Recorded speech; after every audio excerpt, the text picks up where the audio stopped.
Good morning class, welcome back to my YouTube channel Naveen classes. Class 10th में previous lecture में बात चल रही थी धातु के निष्कर्षण के बारे में। आपको बताया गया था कि धातु का निष्कर्षण जो है वो कितनी विधियों से होता है, जिसमें आपके अंतर्गत आपको बताया गया था निस्तापन, भर्जन, प्रगलन और सिंटन क्रिया, जिसमें से आपको जो है निस्तापन, भर्जन और प्रगलन के बारे में आपको पहले से बता दिया गया था प्रीवियस लेक्चर में। आज पढ़ेंगे सिंटन क्रिया क्या होती है। क्या पढ़ रहे हैं इसमें? धातु का निष्कर्षण पढ़ रहे हैं। टॉपिक डाल देंगे धातु का निष्कर्षण, जिसके अंतर्गत आपने क्या किया था, जो है निस्तापन, भर्जन और प्रगलन, ये चार क्रिया जो है पढ़ ली थी। आज पढ़ेंगे सिंटन क्रिया।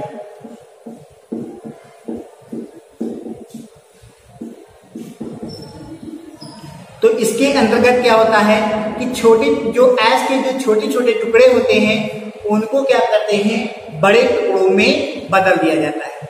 तो क्या बताएंगे सिंटन क्रिया के अंतर्गत? क्या बताएंगे कि ऐश के छोटे छोटे टुकड़ों को बड़े टुकड़ों में बदलने की क्रिया को क्या कहते हैं, सिंटन क्रिया कहते हैं। क्लियर हो गया? क्या बताएंगे? ऐश के छोटे छोटे टुकड़ों को बड़े टुकड़ों में बदलने की क्रिया क्या कहलाती है, सिंटन क्रिया कहलाती है। तो ये तो हो गया धातु के निष्कर्षण के बारे में। अब अगला टॉपिक पढ़ेंगे, वो है मेरा गालक।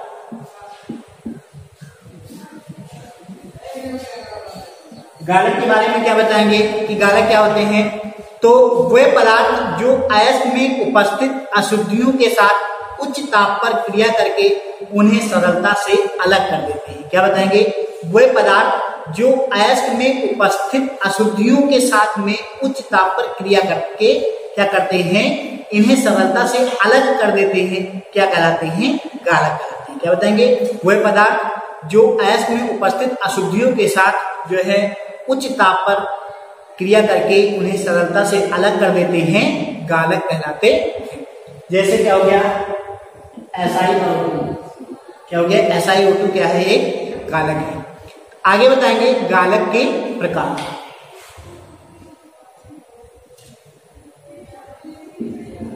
अगले क्या बताएंगे, गालक के प्रकार।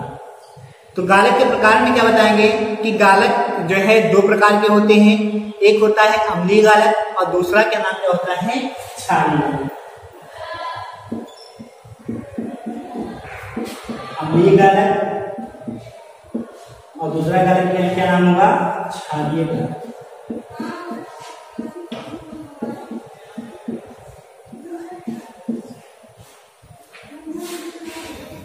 तो अम्लीय गालक में क्या बताएंगे, वे गालक जो क्षारीय अपद्रव्यों को हटाने के लिए प्रयोग किए जाते हैं, ऐसे गालक को हम क्या बोलते हैं, अम्लीय गालक बोलते हैं।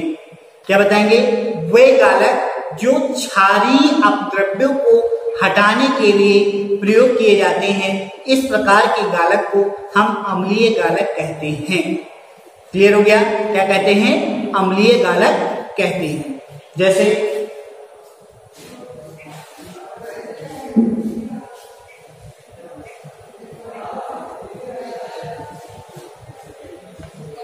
रिएक्शन लिख देंगे, जैसे हो गया FeO plus SiO2 give down FeSiO3। क्या हो गया? ये क्या बन गया बेटा? FeSiO3 क्या बन गया? फेरस सिलिकेट हो गया।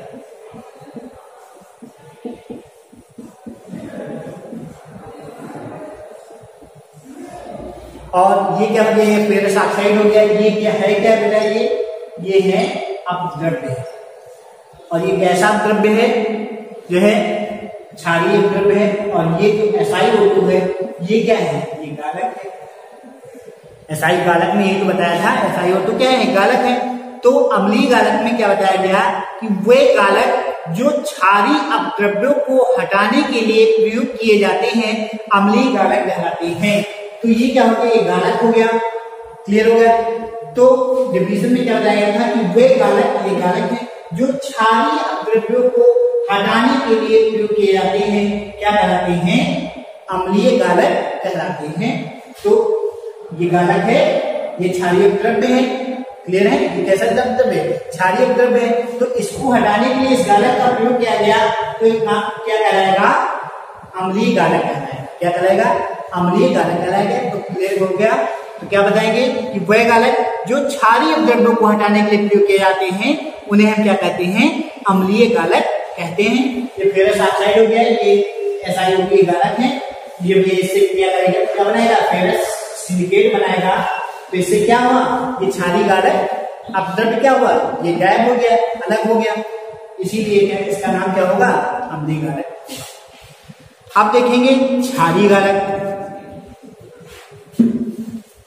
गालक के बारे में हम लोग पढ़ रहे हैं, जिसमें आपको बताया गया कि गालक किसे कहते हैं। आगे बताया गया कि गालक जो है इसके दो प्रकार होते हैं, अम्लीय गालक और क्षारीय गालक। जिसमें आपको अम्लीय गालक के बारे में बताया गया कि वह गालक जो है क्षारीय द्रव्यों को हटाने के लिए प्रयोग किया जाता है, अम्लीय गालक कराते हैं। अब अगला पढ़ेंगे बेटा, जो इसका दूसरा टाइप है उसको बोलते हैं क्षारीय गालक। क्या बोलेंगे? क्षारीय गालक। तो क्षारीय गालक में आप क्या बताएंगे कि वह गालक जिनमें जो है, जिसमें अम्लीय गालक में आप किस प्रकार के अपद्रव्यों को हटाने के लिए प्रयोग करते थे? क्षारीय अपद्रव्यों को प्रयोग करते थे। तो क्षारीय गालक में आप क्या बताएंगे कि वह गालक जो अम्लीय अपद्रव्यों को हटाने के लिए प्रयोग किए जाते हैं क्षारीय गालक कहलाते हैं। क्षारीय गालक में क्या बताएंगे कि वह गालक जो अम्लीय अपद्रव्यों को हटाने के लिए प्रयोग किए जाते हैं, नाम क्या होगा? क्षारीय गालक। दोनों में, अम्लीय और क्षारीय गालक में केवल इतना ही डिफरेंस है कि अम्लीय गालक की डिफिनेशन में आप क्या बताएंगे कि वह अम्लीय गालक में क्या बताएंगे कि वह गालक जिनमें क्षारीय द्रव्यों को हटाने का प्रयोग किया जाता है उन्हें अम्लीय गालक कहते हैं। और क्षारीय गालक में क्या बताएंगे कि वह गालक जिनमें अम्लीय द्रव्यों को हटाने का के लिए प्रयोग किया जाता है उनको क्या बोलते हैं? क्षारीय गालक कहते हैं। दोनों में क्या होता है? बस इतना डिफरेंस होता है कि उसमें अम्लीय गालक में क्या बताएंगे? क्षारीय द्रव्यों को हटाने के लिए, और क्षारीय गालक में क्या बताएंगे?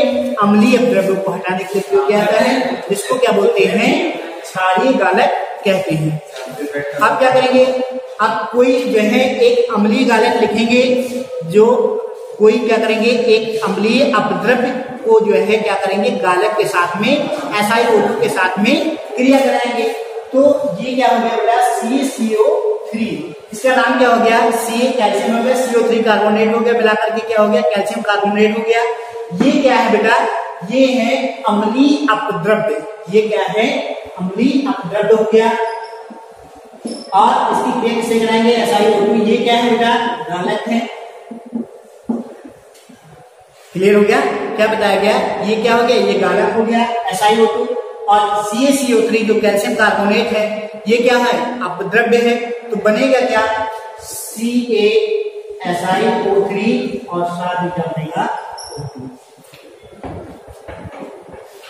सॉरी, CO2 हो जाएगा। CaSiO3 साथ में क्या बनेगा? CO2। तो ये क्या है? अम्लीय अपद्रव्य है। ये क्या है? गालक है। बन क्या रहा है? CaSiO3। मतलब क्या हो रहा है? ये अम्लीय गालक हट रहा है। इस गालक के साथ में ये जो अम्लीय जो अपद्रव्य है ये क्या हो रहा है? ये इसको हटा दे रहा है। तो यही बताया गया क्षारीय गालक में कि वह गालक जिनमें जो है अम्लीय अपद्रव्यों को हटाने के लिए प्रयोग किया जाता है, जिनको जो है अम्लीय अपद्रव्यों को हटाने के लिए प्रयोग किया जाता है, उन्हें हम क्या बोलते हैं? क्षारीय गालक कहते हैं। तो ये अम्लीय अपद्रव्य है, इसको हटाने के लिए इस गालक का प्रयोग किया गया है, इसलिए क्या कहलाएगा? क्षारीय गालक कहलाएगा।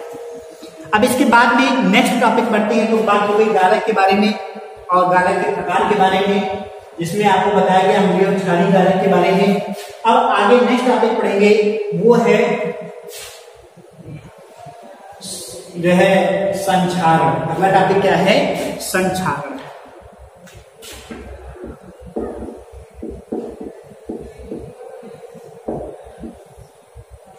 संक्षारण क्या होता है या जंग लगना क्या होता है? तो क्या बताएंगे? वायु अथवा रासायनिक पदार्थों द्वारा धातुओं का धीरे धीरे क्षय होना क्या कहलाता है? संक्षारण कहलाता है। क्या बताएंगे? वायुमंडल में उपस्थित नमी या रासायनिक पदार्थों द्वारा। क्या बताएंगे? वायुमंडल में उपस्थित वायु की नमी या रासायनिक पदार्थों द्वारा धातुओं का धीरे धीरे क्षय होना नाम क्या होगा? संक्षारण। क्या बताएंगे? वायुमंडल में उपस्थित नमी और जो है क्या बताएंगे? रासायनिक पदार्थों द्वारा, ठीक है, मतलब या तो रासायनिक किन्हीं केमिकल सबस्टेंस के द्वारा या वायुमंडल में उपस्थित नमी के द्वारा धातुओं का धीरे धीरे क्षय होना या धातुओं का धीरे धीरे गायब होना नाम क्या कहलाएगा? संक्षारण कहलाएगा, या इसे हम क्या कहते हैं? संक्षारण कहते हैं। इस प्रक्रिया को क्या कहते हैं? संक्षारण कहते हैं। आगे बताएंगे संक्षारण के से निवारण, मतलब संक्षारण से हम किस तरीके से संक्षारण को रोक सकते हैं या किस तरीके से हम धातु का जो है संक्षारण होने से उसका बचाव कर सकते हैं। तो उसके लिए आप जो पहला पॉइंट बताएंगे, धातुओं को पेंट करके, मतलब क्या बताया गया कि धातु को हम क्या करेंगे? पेंट कर देंगे तो क्या होगा? धातु का जो संक्षारण है वो क्या होगा? वो रुक जाएगा या धातु का संक्षारण नहीं होगा। या दूसरा पॉइंट में क्या बताने देंगे? तेल या ये ग्रीस को जो है लगा करके हम संक्षारण से बचाव कर सकते हैं, या जो है यसत लेपन के द्वारा क्या कर सकते हैं? धातु के संक्षारण से हम बचाव कर सकते हैं। इसके द्वारा यसत लेपन के द्वारा। अब देखेंगे पहले पॉइंट में बताया कि तेल या ग्रीस लगा करके, दूसरे पॉइंट में बताया पेंट लगा करके। तो यह चीज समझ रहे होंगे कि पेंट और तेल या ग्रीस को आप समझ रहे होंगे। तीसरे पॉइंट में हमने बताया कि यसत लेपन के द्वारा। तो अब पढ़ेंगे बेटा कि यसत लेपन होता क्या है, क्या होता है यसत लेपन, जिससे जो है धातु को संक्षारित होने से बचाया जा सकता है। तो यसत लेपन में क्या बताएंगे कि लोहे तथा इस्पात की वस्तुओं पर जस्ते की पतली क्या होती है? परत चढ़ाने की प्रक्रिया को क्या कहते हैं? यसत लेपन कहते हैं। क्या बताएंगे? लोहे तथा इस्पात की वस्तुओं पर जस्ते की पतली परत, क्या बताएंगे? लोहे तथा इस्पात की वस्तुओं पर क्या करेंगे? जब जस्ते की पतली परत चढ़ा दी जाती है तो इस प्रक्रिया को क्या बोलते हैं? यसत लेपन कहते हैं। अगर आपसे ऐसे पूछा जाए कि यसत लेपन किसे कहते हैं तो क्या बताएंगे? लोहे तथा इस्पात की वस्तुओं पर जो है जस्ते की पतली परत चढ़ाने की प्रक्रिया को हम क्या कहते हैं? यसत लेपन कहते हैं। तो आज की वीडियो में बस इतना ही। आगे नेक्स्ट वीडियो में आपको पढ़ाया जाएगा। Thank you class.